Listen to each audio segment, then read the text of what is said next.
Criza cu mâna stângă. Da? Da? Ne. Asta e.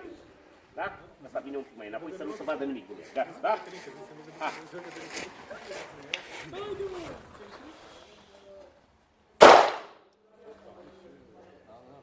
Aliniați aparatele, frate.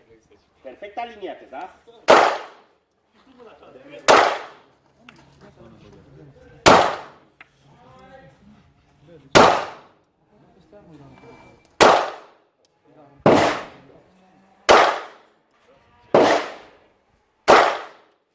Frate, nu aliniezi aparatele astea, nu tațești. Trebuie să-ți vină perfect aliniat și ca înălțime și ca fantă de lumină stânga. Stop! Scoți încărcătorul.